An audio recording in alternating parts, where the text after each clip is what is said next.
Jesus estava enviando os seus 70 discípulos agora para ir à frente dele, para prepararem o caminho para a pregação, para a tomada das cidades ali da Palestina pelo Senhor Jesus. Diz assim a palavra de Deus em Lucas capítulo 10, versículo 1. Depois disso designou o Senhor outros 70 e os enviou adiante de si, de 2 em 2, a todas as cidades e lugares onde ele havia de ir.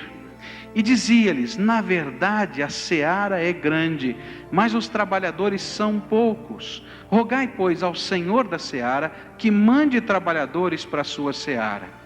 Ide, eis que vos envio como cordeiros ao meio de lobos. Não leveis bolsa, nem alforje, nem alparcas, e a ninguém saudeis pelo caminho, e em qualquer casa em que entrardes, dizei primeiro: paz seja com esta casa. E se ali houver um filho da paz, repousará sobre ele a vossa paz, e se não, voltará para vós.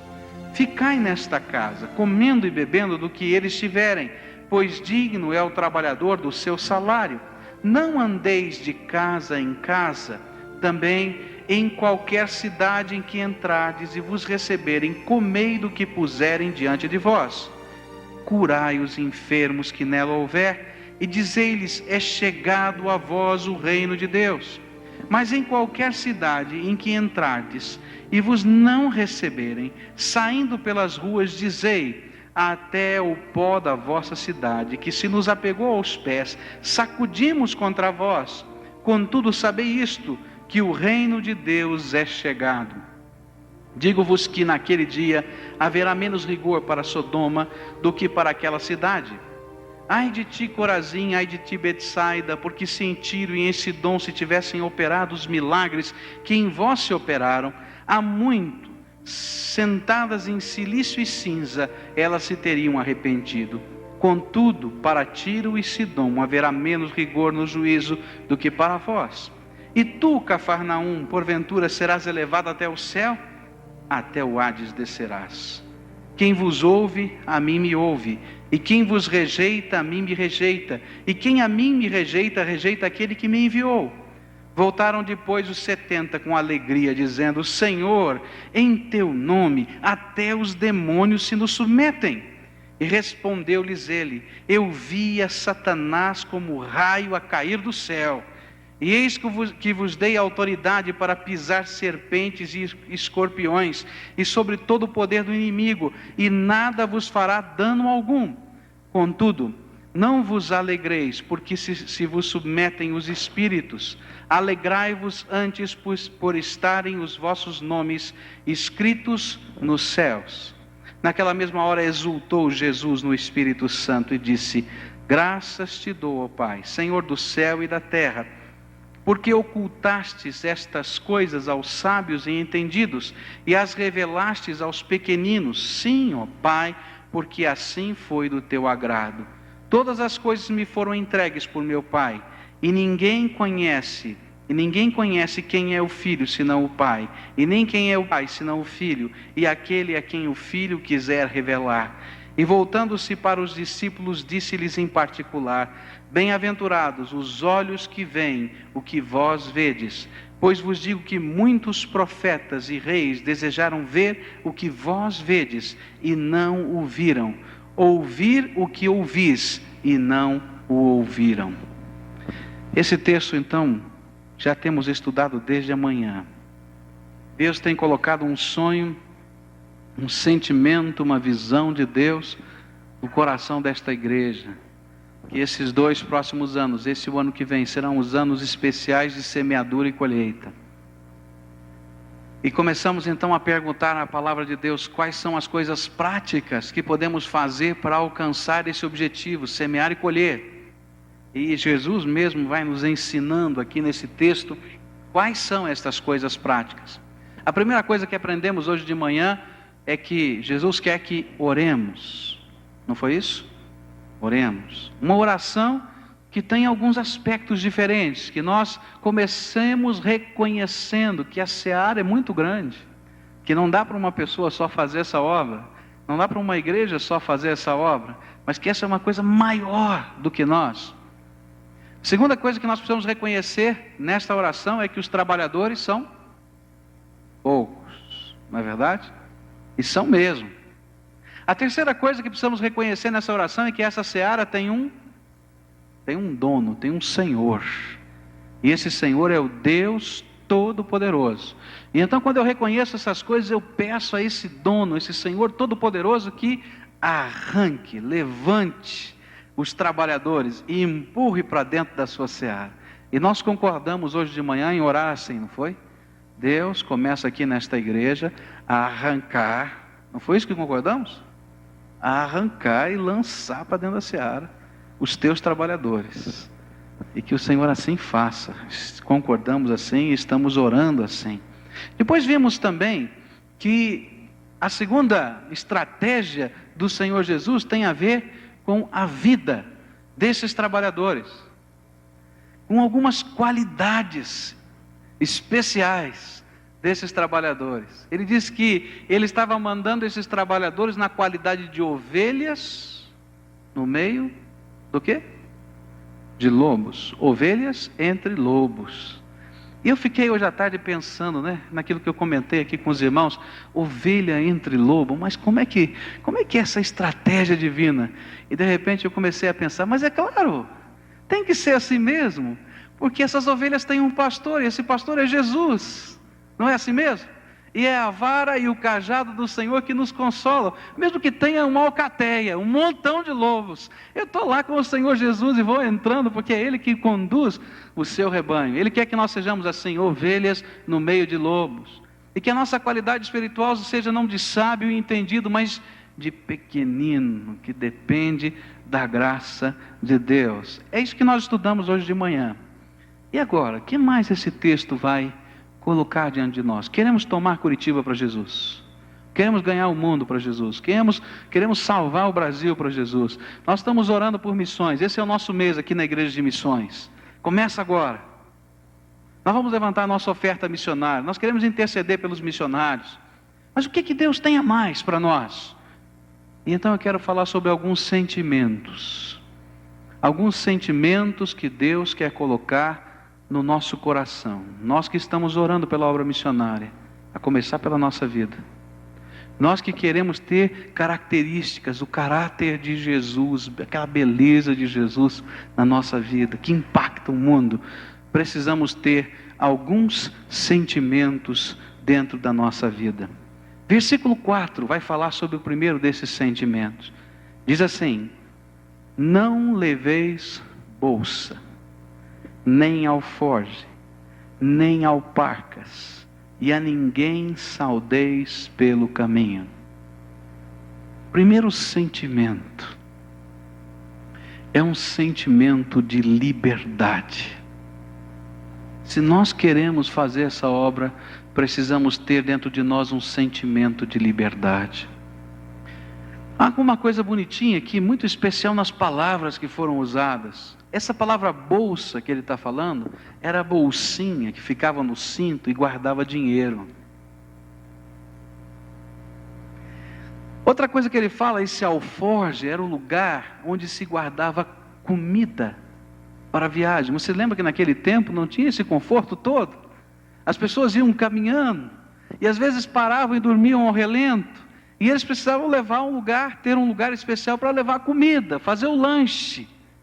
Jesus está dizendo, olha, não se preocupem em levar a bolsa com dinheiro, não se preocupem em levar o farnelzinho, o lanchinho, nem a marmita. Vai lá, vai entrando. Nem leve uma duplicata agora de alparcas, sandálias para você trocar. Mateus vai dizer, você não precisa levar uma segunda capa, nem levar um bordão a mais, uma bengala a mais para o caminho, coisas sobressalentes. E de repente o Senhor está mostrando uma coisa preciosa. Se nós queremos fazer essa obra e impactar o mundo, nós devemos ter um sentimento de liberdade. Nós devemos estar livres de tudo. Há uma coisa que eu tenho aprendido na minha vida, meus irmãos, que o dinheiro não é neutro. Há algum tempo atrás eu li um teólogo falando sobre isso, que o dinheiro não era neutro, que havia um Deus do dinheiro, e é por isso que a Bíblia é traduzida assim, Mamon. Não dá para servir a Mamon e ao Senhor ao mesmo tempo. E o que o Senhor Jesus está dizendo é que nós não precisamos de dinheiro para fazer a obra dele. Esquisito, né? E eu não tenho que estar preocupado em ter primeiro os recursos para fazer a obra dele. E eu não tenho que estar preocupado se a bolsa está cheia ou se a bolsa está vazia. Eu tenho que sair para fazer a obra. E enquanto eu estiver fazendo a obra, Deus vai providenciar tudo o que for necessário, porque aquele que envia é que é responsável pelo nosso sustento. E aí a gente vai aprendendo com o Senhor a liberdade de fazer a obra de Deus. A gente deve estar livre. Livre porque confia na graça e no poder de Jesus. Tem um seminário que tem uma coisa louca, umas coisas doidas mesmo. No ano da formatura dos seus alunos, eles leem esse texto com os alunos do seminário, leem o texto de Mateus 10, e perguntam para os alunos: vocês creem nisso que a palavra de Deus está ensinando? Vocês creem mesmo de verdade? Aí o povo diz: cremos, é palavra de Deus. Então agora todo mundo vai entrar do jeitinho que está agora nessa Kombi. Crê mesmo? Crê. Eles colocam o pessoal na Kombi. Aí viajam mais ou menos uns 150, 200 quilômetros, param numa aldeia qualquer, abrem a porta da Kombi e soltam 2. Fiquem por aqui, nós voltamos a semana que vem. E o povo dentro da Kombi vai ficando preocupado, né? Aí vão andando mais alguns quilômetros, abrem a porta da Kombi, soltam mais 2. Até a semana que vem. Crê mesmo? Então fica aí. E essa é a prova de formatura daquele seminário. E eles ficam durante uma semana pregando a palavra de Deus de aldeia em aldeia, de casa em casa, e ensinando, sem um tostão no bolso, sem roupa para mudar, sem comida de reserva, nada. E eles vão testar a palavra de Deus. Eu não sei há quantos anos esse seminário tem feito isso, exatamente eu não sei há quantos anos. Mas a coisa mais maravilhosa é quando esse povo volta, a Kombi volta naquele dia marcado e encosta naquela aldeia, e chegam 2, e mais 2, e mais 2. E meus irmãos, a experiência de todos eles é que eles vão vibrando dentro daquela Kombi até chegar na classe, e eles vão exultando e glorificando o nome de Jesus, porque eles foram libertos. Eles aprenderam que Deus é verdadeiro e Ele cumpre as suas promessas. Se nós queremos ganhar a cidade, se nós queremos ganhar o Brasil, se nós queremos ganhar o mundo, nós precisamos crer que Jesus cumpre as suas palavras. E precisamos nos despojar, meus irmãos. Você já viu como nós somos tão quadradinhos? A gente vai guardando tudo, vai calculando tudo, vai fazendo tudo, vai acertando tudo, e a gente às vezes não confia naquilo que Deus vai fazer. Eu quero dizer para os irmãos que esse tem sido muitas vezes o meu defeito. Como às vezes eu sou preocupado com as coisas. Como às vezes eu fico preocupado com os recursos para a gente construir esse templo. E Deus tem me mexido profundamente no coração para dizer: você está errado, você está em pecado. E enquanto você não aprender a confiar em mim, não vai acontecer nada. Mas todas as vezes que nós damos os saltos de fé, seja na direção do templo, seja na direção de missões, seja na direção de pastores que nós queremos colocar em funções especiais, seja na direção de missionários que nós dizemos: o Senhor está nos tocando, vamos fazer. Nunca nos faltam os recursos, porque Deus é fiel. Mas enquanto a gente vai guardando a preocupação no coração, nós estamos envolvidos com o dinheiro que não é neutro. Esse é o problema de muitas pessoas que não aprendem a consagrar o dízimo ao Senhor, porque não confiam na palavra de Deus, que não colocam o seu coração nos desafios do Espírito Santo de Deus, porque não creem na palavra de Deus. Eu me lembro de um amigo que me deixou surpreso, disse: esse homem é maluco. Nós éramos seminaristas, estávamos no último ano, eu estava me preparando para casar, e ele também. E de repente eu percebo aquele moço chegando, né, a pé no seminário. Disse: o que é que você fez? Você comprou alguma coisa para o seu casamento? Ele disse: não, eu estive na igreja, foi um culto missionário, e nós pegamos todas as nossas economias, inclusive o nosso carro, e entregamos tudo para o Senhor, porque o Senhor tocou no nosso coração. E eu disse: moço, como é que você vai casar? Teu casamento está marcado. Eu também estava com o meu. Eu disse: está louco, que Deus não me peça, eu não sei o que eu vou fazer. Mas eu vi a graça de Deus na vida daquele meu colega. Hoje ele é pastor de uma igreja aqui no Brasil, lá em Campo Grande, a primeira igreja batista de Campo Grande, Gilson Breder. Colocou tudo, e Deus abençoou, e o casamento dele aconteceu, e a casa dele estava montada, e tudo pronto, porque esse é o Senhor que fala essas coisas, é o que é fiel. Se nós queremos tomar a cidade, nós precisamos estar livres da ambição do ter. Satanás tem impedido a muitos de ser uma bênção, porque estão amarrados na ambição do ter.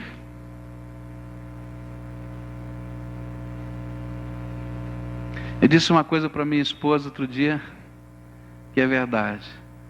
Nós temos, pela graça de Deus e pela visão dos irmãos, um bom padrão de vida, um excelente padrão de vida. Por causa da visão dos irmãos, porque são os irmãos que nos sustentam. Mas outro dia eu estava olhando para a minha casa e disse assim: o dia que eu sair daqui vai ser interessante, porque eu vou sair com as minhas malas na mão. Porque nada que está aqui dentro dessa casa é meu. Praticamente nada. O que tenho lá talvez é um fogão, uma geladeira e um móvel de sala, mais nada. Mas não importa. Porque o Deus que colocou tudo o que tem lá dentro, quem conhece a minha casa sabe que é uma casa bem montada, é o Deus que vai me levar a qualquer lugar e vai me sustentar da mesma maneira. E quando a gente aprende a depender de Deus, a gente se sente livre. E eu quero dizer uma coisa para você: esta coisa que Jesus está falando não é só para missionário e pastor, não. Isso aqui é para todo o povo de Deus. A gente aprender a confiar e depender do Senhor. E que coisa gostosa é, porque a gente vai vendo os sinais e os milagres da graça de Deus acontecendo todos os dias. Todos os dias, porque Jesus não mente, Ele é fiel. O segundo sentimento que a palavra de Deus vai nos mostrar que devemos ter nesta obra de tomar a cidade, primeiro é desse despojamento, de liberdade. Nós estamos despojados, estamos livres da ambição do ter. O segundo sentimento é um sentimento de urgência. Diz ainda o versículo 4: e a ninguém saudeis pelo caminho. As saudações dos judeus eram muito complicadas, eram muito demoradas, muito cerimoniosas. E Jesus está dizendo: olha, não tem tempo de ficar com cordialidade pelo caminho. Vai correndo para a cidade, porque essa missão é urgente. E o que nós temos que ter, meus irmãos, é um sentimento de urgência. Pregar o Evangelho, falar de Jesus para as pessoas, não é alguma coisa que é uma opção, que posso deixar para amanhã, mas que eu tenho que fazer agora, que eu tenho que fazer hoje, porque senão vai passar a oportunidade, vai poder ser tarde demais. Há pessoas que estão na UTI da vida e que precisam do socorro de Deus. Você imaginou um médico com o bip tocando, dizendo que tem uma pessoa lá no hospital que precisa da intervenção cirúrgica imediatamente, e ele vai parando no caminho, cumprimenta um amigo, diz: como é que vai você? Conta a sua história. Cumprimenta o outro no caminho: como é que vai? Dali 45 minutos, 1 hora, 2 horas, ele chega no hospital e talvez escute: tarde demais. E às vezes a gente vai vivendo a vida sem esse sentimento de urgência, sem perceber que Deus está nos chamando para uma obra que precisa ser realizada imediatamente, porque não há tempo a perder. Eu já disse aqui aos irmãos que eu trago uma marca triste no meu coração, porque eu tinha ouvido tantas vezes pregadores falarem desse sentimento de urgência, e acreditava nele, mas não levava muito a sério. E um dia, alguns anos atrás, uma pessoa me chamou para ir à UTI de um hospital. Eu tenho que confessar a vocês que eu sou um patife com esses negócios de UTI, aquelas máquinas funcionando, clec, clec, clec, clec, e a gente vai ficando angustiado lá dentro. E eu disse, eu vou amanhã. Eu vou amanhã. E quando eu liguei no dia seguinte para dizer, olha, estou indo e tal, não sei o quê, a pessoa disse, pastor, a pessoa faleceu essa noite. E eu sinto até hoje um peso muito grande no meu coração, porque eu não entendi a urgência daquela hora. Eu quero dizer para os irmãos que às vezes Deus coloca sentimentos no nosso coração, de socorro, são sinais de alerta. E nesta hora, quando o Espírito Santo tocar no seu coração, não fique pensando que amanhã, porque às vezes as pessoas precisam agora. Quantas vezes Deus coloca esse sentimento na minha vida e na vida de outras pessoas, e a gente sente a necessidade de pegar o telefone e ligar para alguém, ou então chegar naquela casa daquela pessoa, e de repente a gente ouve, né, aquela palavra, olha, foi Deus que mandou o senhor aqui, foi Deus que mandou o senhor ligar, e é verdade, foi Deus, porque era naquela hora, naquele instante que o coração estava preparado, que a alma estava contrita, que a palavra precisava ser pregada. Meus irmãos, se nós queremos que a nossa mensagem seja significativa nesse mundo, nós precisamos ter esse sentimento de urgência. O tempo é agora, não dá para ser depois, tem que ser imediatamente, porque essa palavra é questão de vida ou morte. O terceiro sentimento que a palavra de Deus vai colocar para a gente, está no versículo 7 e no versículo 8. E esse sentimento é complicado. Ele diz o seguinte, ficai nessa casa, comendo e bebendo do que eles tiverem, pois digno é o trabalhador do seu salário, não andeis de casa em casa. Também em qualquer cidade em que entrardes e vos receberem, comei do que puserem diante de vós. Parece uma coisa esquisita, por que Jesus está falando isso? Por que ele fala em comer o que for colocado na mesa? No versículo 7 e no versículo 8, você já reparou? 2 vezes, ele está dando uma ênfase. Porque o judeu era muito escrupuloso com o tipo de comida. Os irmãos sabem, né?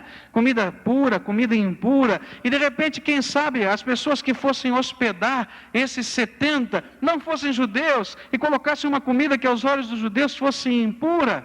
E Jesus estava dizendo, olha, de um jeito ou de outro, aquilo que colocarem na tua mesa, coma. E aqui, meus irmãos, tem uma lição profunda. Se nós queremos conquistar a cidade, o estado, o país e o mundo, nós precisamos ter um sentimento de profunda abertura cultural. Eu não entendia em profundidade isso aqui, meus irmãos.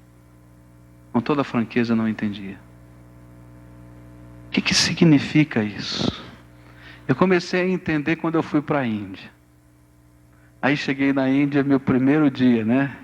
Primeiro lá no avião. A aeromoça perguntou, quer comida europeia ou comida indiana? Eu disse, bom, eu vou querer a europeia, pelo menos é a última que eu vou comer.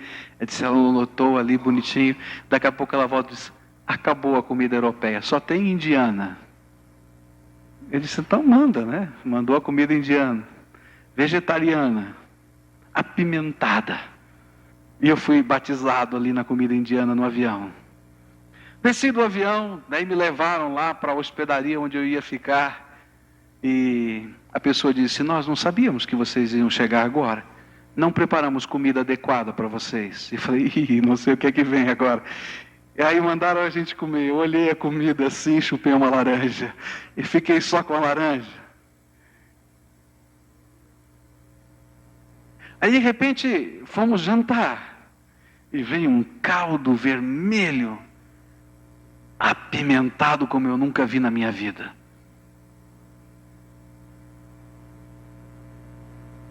Ainda bem que eu levei o garfo e a faca, porque senão eu tinha que comer com a mão. E foi assim o tempo todo da viagem. E eu comecei a entender algumas coisas do que Jesus estava falando. A gente vai no culto e começa a ver algumas coisas esquisitas. Eu cheguei na porta do templo de uma igreja batista na Índia e alguém me disse assim: por favor, tire o sapato. E eu não entendi nada, não é? Aí quando eu olhei dentro ali do santuário, não tinha ninguém com sapato. Todos os sapatos do lado de fora. Mandou, eu tirei o sapato. Todas as mulheres com o véu sobre a cabeça. E eu não sabia se eu estava numa igreja batista mesmo. Na hora da música especial é que eu fiquei mais escandalizado. O missionário inglês que estava do meu lado, né, só olhando para mim para dar risada de mim, porque ela sabia o que ia acontecer. Chega uma moça, né, lá na frente e toca uma música muito esquisita no costume deles, aqueles atabaques tocando e tal. E eu estou esperando uma canção, um número especial, e de repente a moça começa a dançar.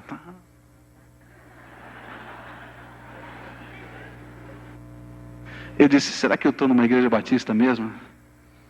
Aí eu olhei para a missionária e ela estava dando risada de mim.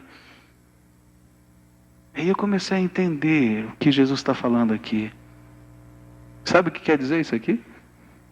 Tem uma risada tardia agora. Essa foi a minha depois do missionário, né? Mas eu comecei a entender o que Jesus estava falando. Coma de tudo que puserem sobre a sua mesa. Um sentimento de profunda abertura cultural.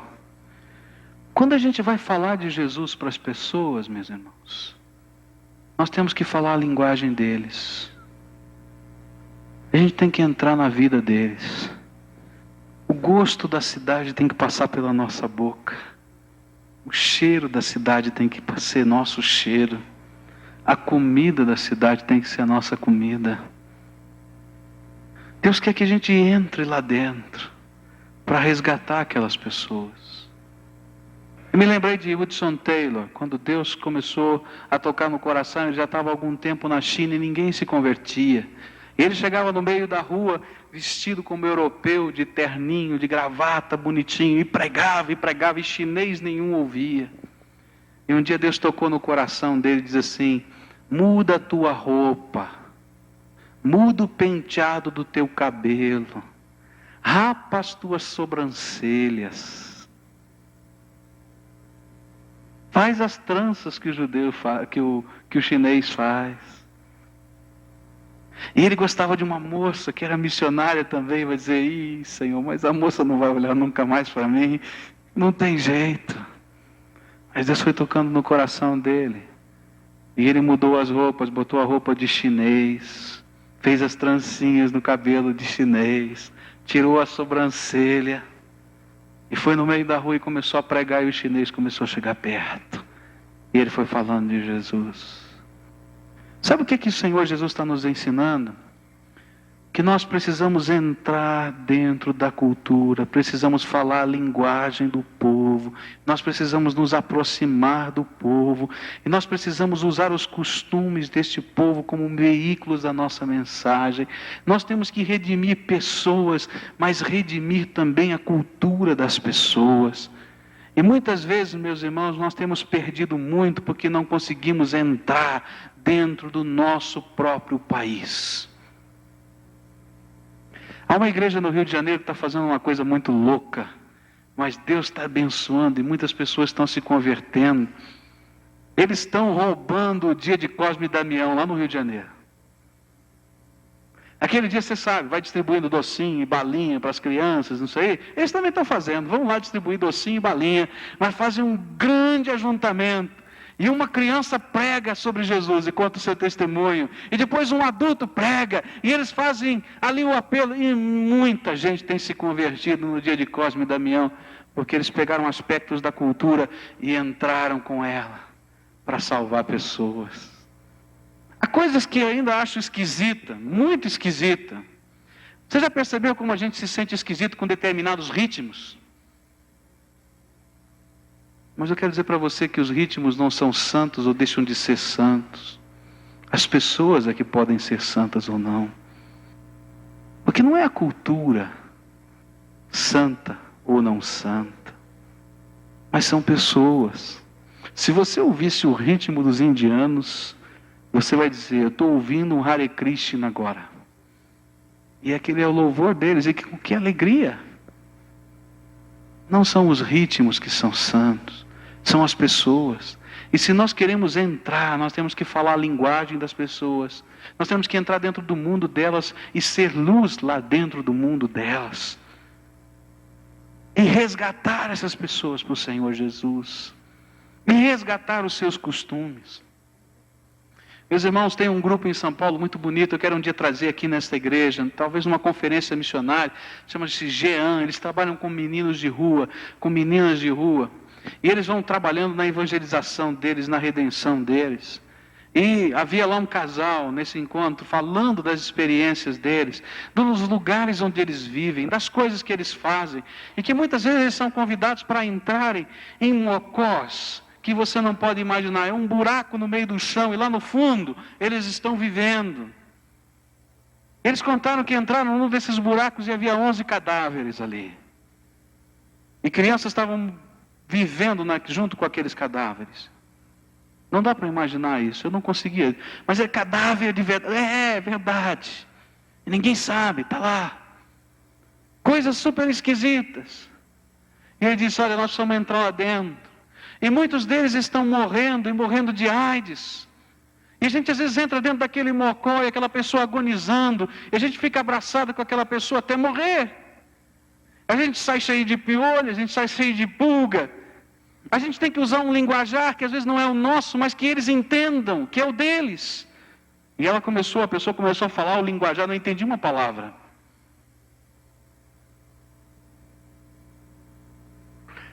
E a gente tem que cantar as músicas que eles cantam com letras do Senhor. Você precisa ver que coisa linda, um corinho que eles cantaram. Com a letra deles, com o ritmo deles. E o Senhor está fazendo uma obra lá no meio deles. A missão transcultural não acontece só quando a gente atravessa o mar. Às vezes a missão transcultural acontece quando você atravessa a rua e entra na casa do seu vizinho. Quando você vai na praça de uma cidade e fala com uma pessoa que talvez esteja fora do seu meio, e você tem que mudar a linguagem. Eu não estou falando que você tenha que baixar o padrão moral da tua vida, mas você tem que falar numa linguagem que ele entenda. Eu fico vibrando com o Senhor Jesus, porque Jesus comia com os publicanos, não comia com os fariseus. Não é assim que a Bíblia diz? E ele falava a linguagem deles. E tocava no coração deles com a mensagem. Meus irmãos, eu quero dizer que se nós queremos ganhar essa cidade para Jesus, nós vamos ter que ter um sentimento de profunda abertura cultural. E Deus vai ter que mexer com a nossa cabeça. Porque a gente às vezes não imagina quanto de coisa que entulha e que impede a pregação do Evangelho, às vezes existe dentro de nós. Eu fiquei sabendo que tem um negócio aqui escondido, que é atrás de flores, que é a letra Psi do alfabeto grego. Ontem foi uma formatura de psicologia. Esse é o símbolo da psicologia. Eu não sei quem disse que não podia colocar a letra Psi aqui, porque parecia coisa da nova era. Me perdoe, meu irmão. Está faltando conhecimento. O que é aquilo lá, a letra Psi, de psirre, do alfabeto grego? Mas esse tipo de coisa é a falta de abertura cultural que existe na nossa vida. A gente não compreende, a gente não entende. E a gente acha então um bicho. Está entendendo? Está difícil de entender isso? Às vezes eu fico pensando que é tão difícil, a gente tem que levar um choque às vezes para entender, não é? Mas se a gente quer, a gente tem que chegar lá no nível da pessoa e trabalhar com ela onde ela está. A gente canta, não é aquele hino, eu venho como estou. Mas a gente diz na prática, muda um pouquinho antes de chegar. Não é verdade? Deus precisa mudar nossa cabeça, nosso coração. É isso que Jesus está falando. Se você quer ganhar a cidade para Jesus, então você precisa se aproximar desse povo. E a gente precisa chegar lá perto, falar a linguagem dele. Aonde ele está. E lá onde ele está. Não é ele que vai vir, não. É eu que vou lá. E onde ele está, eu vou ser missionário do Senhor Jesus. Outra coisa que o Senhor Jesus vai falar Além desses sentimentos, o que mais Deus quer que exista dentro de nós? Deus quer que nós tenhamos a mensagem certa para ser pregada. E Jesus começa a falar sobre essa mensagem. Ele vai dizer o seguinte, versículo 5: em qualquer casa em que entrardes, dizei primeiro o quê? Vamos falar junto? Paz. Isso, paz seja nesta casa. Na minha versão é paz seja convosco. Qual é a mensagem que o Senhor Jesus quer que nós levemos quando vamos apresentar a salvação? A primeira mensagem, meus irmãos, é a mensagem da paz. Paz seja convosco. Eu vou naquela casa, eu vou para aquela pessoa, não como quem diz: olha, você está bebendo, você está fumando, você está indo para o inferno por causa da tua bebida, por causa do teu fumo, por causa da tua isso e daquilo. Eu vou dizer: olha, eu vim aqui porque Jesus quer abençoar a tua vida. Eu vim aqui porque Jesus quer derramar a paz dele sobre esta casa. Você precisa da paz de Jesus. Então eu quero dizer para você que Jesus me mandou aqui para desejar a você: paz seja sobre esta vida. Essa é a primeira mensagem. Paz sobre a casa. Sabe o que Jesus está nos ensinando? É que nós precisamos ser amigos dos incrédulos da cidade para ganhá-los para Jesus. Há um fenômeno incrível. Depois de 2 anos da conversão, não tem crente que tenha amigo no incrédulo. Vai acabando. Vai rarefazendo. Quantos são os amigos incrédulos? Conta aí no dedo. Sabe o que Jesus está falando? Você quer ganhar a cidade para Jesus? Vai lá. Vai visitar o teu vizinho, vai visitar o teu parente, faz amizade com ele. Esteja com ele. Como Jesus fazia, ele ia na casa dos publicanos, dos fariseus, ele não gostava muito de ir, não. Né? Ele ia na casa daquele povo todo que era proscrito, que era mundano, e por isso ele foi criticado. Né? Esse cara aqui é um beberrão, sai na casa de todo mundo, que negócio é esse? Tal. Falaram isso de Jesus. Mas o mensageiro da paz é aquele que está cumprindo aquilo que Jesus ensinou. Ele vai naquela casa que ele sabe que está perdida, que precisa de salvação, e diz: olha, Jesus tem uma bênção de paz sobre esta casa. Você está precisando, você quer essa paz. E a Bíblia diz o seguinte: que esta paz é tão maravilhosa que parece um bumerangue, né? Se a pessoa não for filho da paz e não quiser a paz, ela volta para você, não se preocupe não. Pode orar pela paz daquela casa. Porque se ele não for um filho da paz, alguém comprometido com a paz, aquele que o Senhor tem escolhido para chamar para ele, para transformar e mudar, coração amolecido, essa paz volta. O Senhor Jesus disse que essa é a característica do verdadeiro Filho de Deus. Quando nós vamos a essas casas, a esses nossos amigos, nós estamos ali como pacificadores. Nós estamos como um sinal do reino de Deus, que somos verdadeiros filhos de Deus. E diz a palavra de Deus em Mateus 5, versículo 9: bem-aventurados os pacificadores, porque eles serão chamados filhos de Deus. Precisamos viver como filhos de Deus, pacificadores. O povo de lá de fora tem que ver em nós a paz, tem que ver em nós a simpatia, tem que ver em nós a beleza do Filho de Deus, tem que ver em nós a característica do Cordeiro, tem que ver em nós a característica do pequenino, tem que ver em nós aquelas manifestações de gente boa, de gente generosa, desprendida, aquelas manifestações de pessoas que estão comprometidas com Jesus, não como aquele fariseu hipócrita, carrancudo, que está sempre com o dedo apontado, mas como Cristo mesmo, que entrava na casa dos aflitos, daqueles que estavam oprimidos, daqueles que estavam desgraçados, que falava com a prostituta, que falava com o coletor de impostos, que falava com aquelas pessoas que eram proscritas à sociedade, sem nenhum temor, e anunciava-lhes a mensagem da paz. Foi para isso que Jesus nos chamou. Quer ganhar a cidade? Quer ganhar o Brasil? Quer ganhar o mundo? Você precisa ter aqueles sentimentos, mas precisa ter essa mensagem. Você vai levar a paz. Agora, sabe qual é o grande problema? que às vezes eu sinto, é que nós não cremos, muitos de nós, que Jesus vai derramar paz.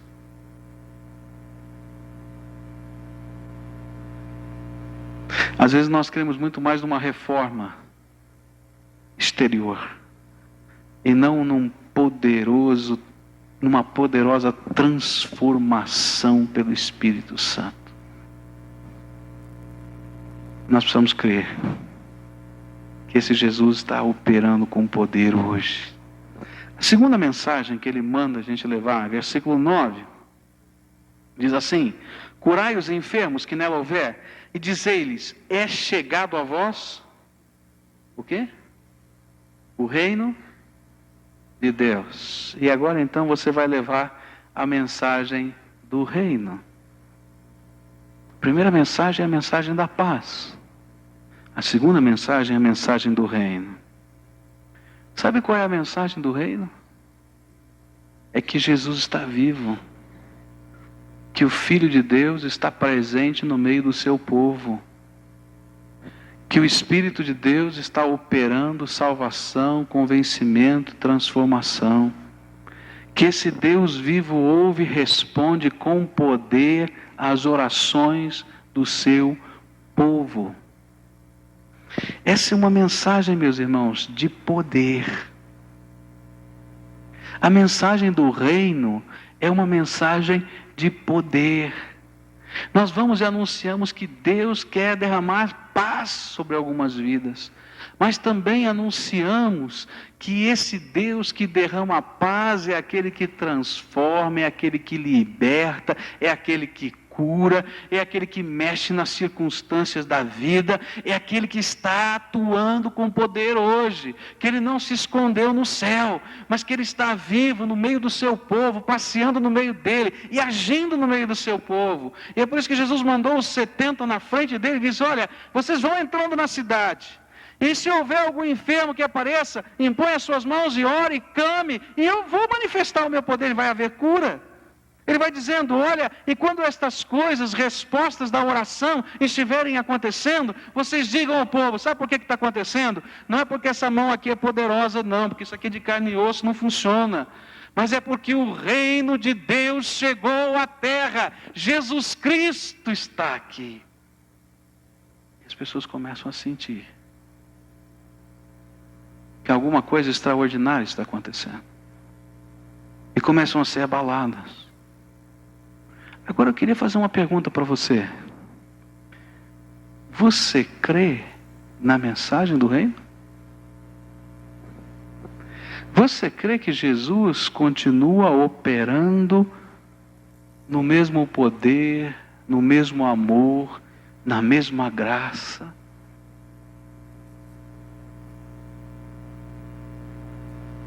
Essa é a palavra. As pessoas, meus irmãos, nesse mundo estão abertas para experimentarem os sinais do reino de Deus. Comece a orar com as pessoas.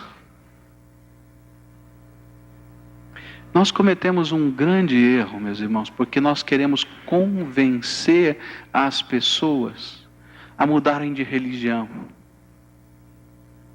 Convencer as pessoas com a nossa argumentação lógica de que elas precisam de alguma coisa em termos de fé.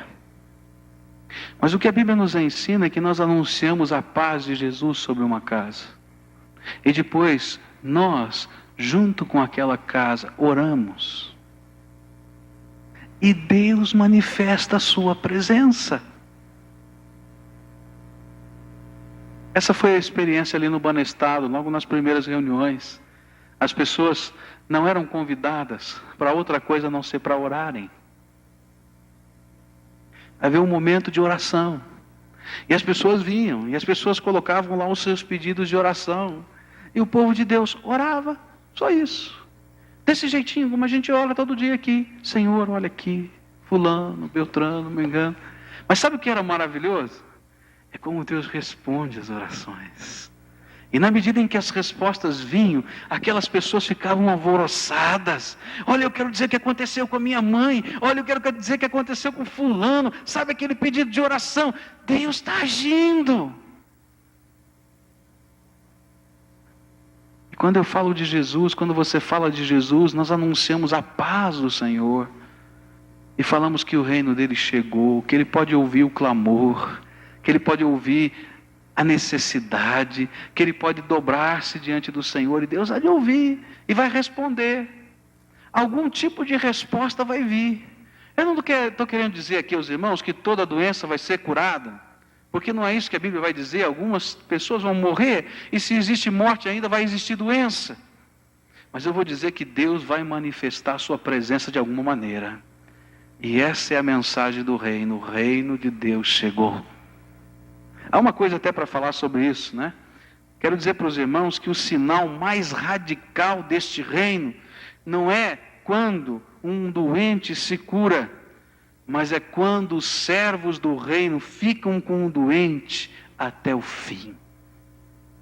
E foi isso que Jesus falou em Mateus 25, 34 a 40. Os filhos do reino são aqueles que visitam os enfermos, são aqueles que se preocupam com as viúvas, são aqueles que estão preocupados com o órfão, são aqueles que estão preocupados com as necessidades do homem. E como Jesus se compadecia do homem, e orava por eles, e abençoava esses homens, nós em nome de Jesus vamos orar, e vamos pedir que o reino de Deus se manifeste na vida deles, através da mão do Senhor agindo. Isso é sério.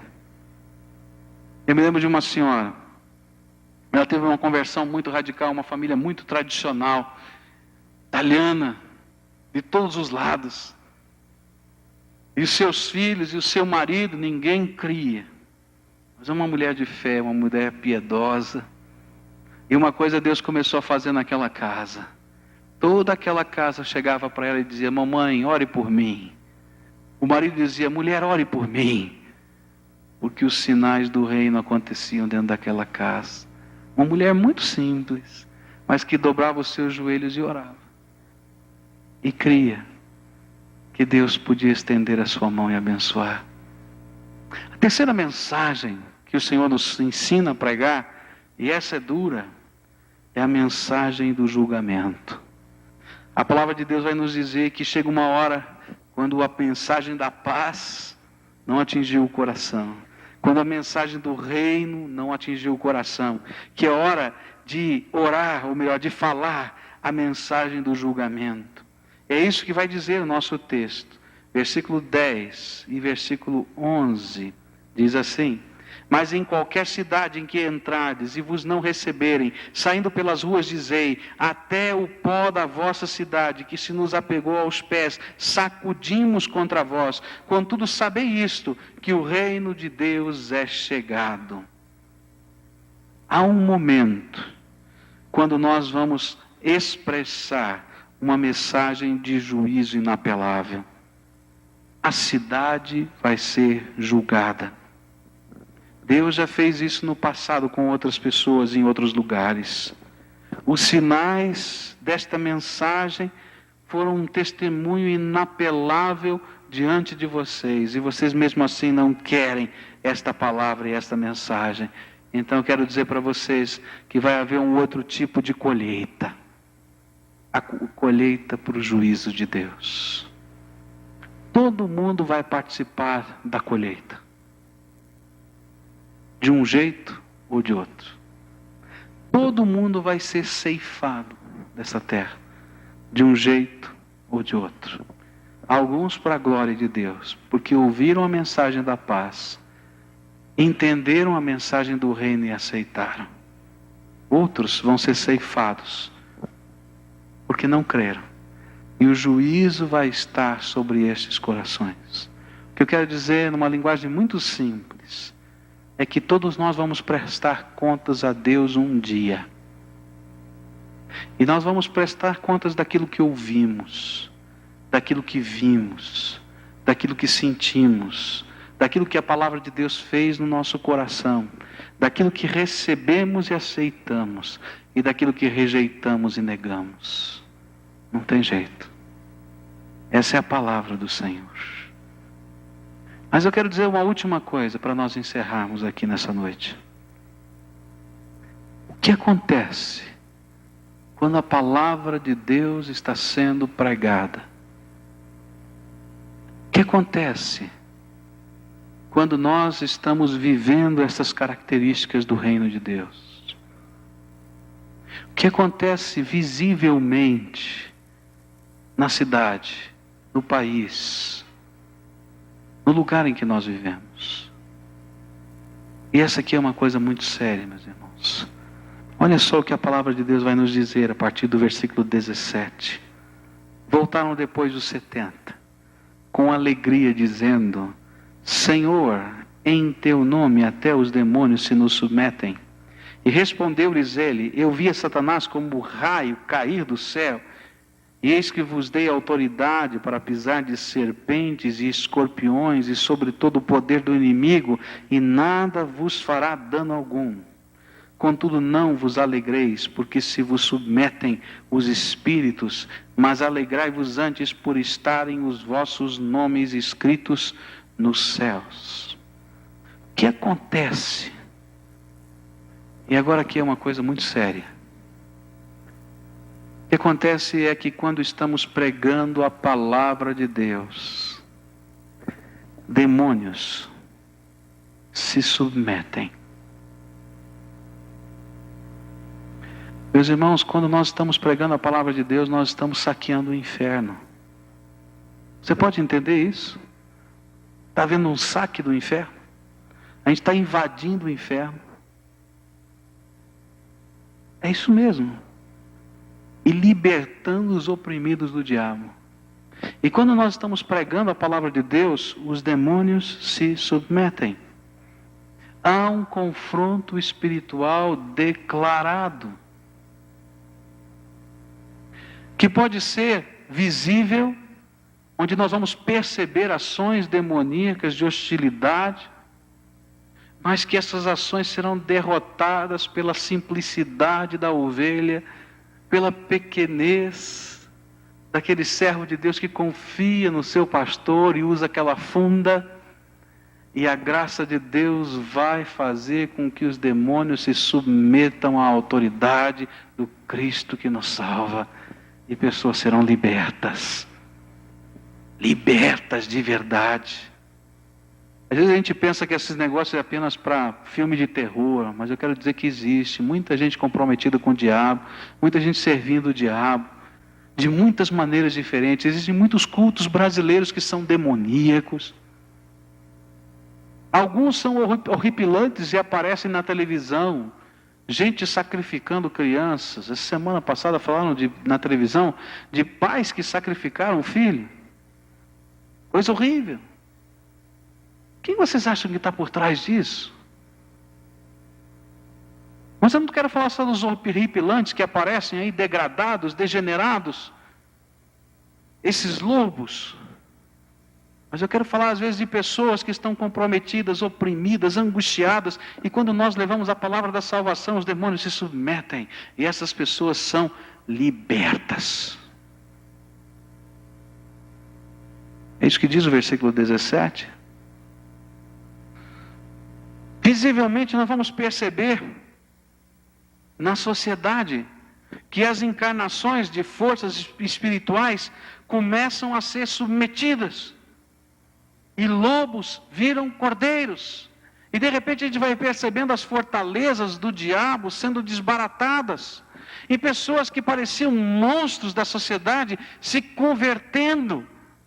E aquelas coisas todas horríveis vão se desbaratando, vão se esfacelando, e vão sendo reveladas, e vão sendo publicadas, e caem.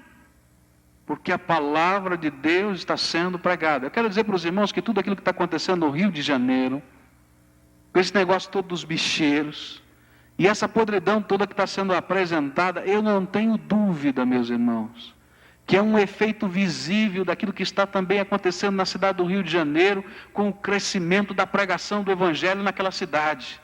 Uma cidade comprometida, é verdade, com o diabo, em tantas coisas, mas uma cidade que tem crescido no número de pessoas comprometidas com Jesus dia após dia. Uma cidade em que coisas estranhíssimas estão acontecendo, que para dentro da nossa cultura parece uma coisa tão absurda, como crentes saindo num desfile de escola de samba, não é? Mas à medida em que eles vão saindo, os demônios vão caindo, as pessoas endemoniadas vão caindo no chão, porque eles vão lá em Jesus, jejum e oração, vão orando e vão pregando, e vão cantando hinos. Coisa esquisita demais, que eu não tenha que sair num carro alegórico, eu acho que eu não vou me sentir bem. Não tem um jeito para isso. Mas que alguma coisa está acontecendo, está acontecendo. Onde alas inteiras de escolas de samba não saíram no carnaval do ano passado, alas inteiras de pessoas daqueles morros da cidade do Rio de Janeiro que se converteram e disseram: nós não podemos mais fazer isso. Por que os irmãos acham que esses lobos, esses escorpiões, essas serpentes, do ponto de vista humano, estão sendo desbaratados, quebrados? Porque quando a palavra de Deus é pregada, existe mudança na sociedade. Demônios se submetem. A nível pessoal, pessoas são libertas. Mas a nível visível, a cidade vai sendo restaurada. Os irmãos creem nisso? Porque se não creem, então não adianta pregar o Evangelho. Se os irmãos não acreditam que Jesus liberta, que Jesus salva, que Jesus transforma, então fiquem na sua casa assistindo o Fantástico, que os irmãos ganham muito mais. Agora, se os irmãos creem, falem de Jesus. Porque os irmãos vão salvar vidas, mas os irmãos vão bombardear o Brasil com a graça de Deus. Vão bombardear Curitiba, vão bombardear o Rio de Janeiro, vão bombardear Brasília, vão bombardear esse país inteiro, porque a palavra de Deus é viva e eficaz, mais poderosa do que uma faca de 2 gumes, e penetra lá dentro da nossa alma, e separa a alma do espírito. É isso que a palavra de Deus diz. A nível cósmico, de coisas que nós não vemos, versículo 18 nos diz: Jesus é que nos revela. Eu via Satanás como raio cair do céu. Sabe o que significa isso? Quando a palavra de Deus é pregada, Satanás é desbancado.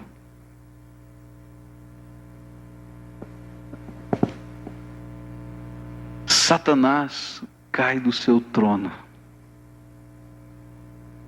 Ele não tem mais autoridade sobre a cidade. Ele não tem mais autoridade sobre esse lugar. Porque o povo de Deus santifica o lugar por onde passa. Os irmãos creem nisso? Vai acontecendo alguma coisa lá em cima, a nível cósmico, que eu não posso entender.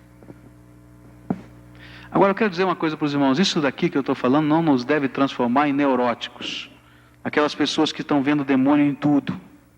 Está vendo demônio aqui, olha, tem um demônio raspando aqui. Eu não quero dizer isso não, meus irmãos. Não é isso que eu estou falando. Mas eu quero que os irmãos entendam o que acontece num reino que eu não posso enxergar, mas que afeta a cidade, que afeta os negócios, que afeta a sociedade. Porque há poderes que estão trabalhando para que esse Brasil seja essa porcaria em tantos sentidos, meus irmãos. E quando nós pregamos, nós salvamos pessoas, mas Deus vai manifestando graça sobre o povo. Não é isso que diz 2 Crônicas 7,14? Se o meu povo, que se chama pelo meu nome, se humilhar e orar e buscar a minha face, eu o ouvirei lá do céu. Perdoarei os seus pecados. E farei o quê? Sararei a sua terra. Os irmãos creem na palavra? Então preguem. Não tem jeito de sarar o Brasil se não houver uma mudança espiritual no coração, na mente do nosso povo. Agora, cuidado. 2 cuidados em cima desse ensino da palavra. Não fiquem neuróticos, vendo o demônio em tudo. E não é isso que Deus quer. E o segundo cuidado. Olha, cuidado com o sentimento. Contudo não vos alegreis, porque se vos submetem os espíritos, alegrai-vos antes por estarem os vossos nomes escritos nos céus. Sabe o que ele quer dizer? Nós não devemos exaltar outra alegria, a não ser a alegria da nossa salvação. Nós não devemos estar imponentes, porque Deus manifesta poder através do seu povo. Mas nós devemos estar profundamente contentes, porque o Senhor salvou a nossa vida, a nossa nação e as pessoas. A ênfase deve ser a alegria no Senhor, e não nos sinais que o Senhor derrama sobre a igreja. Não deve se orientar para o privilégio de dominar demônios, mas sim na alegria de discernir o amor de Deus.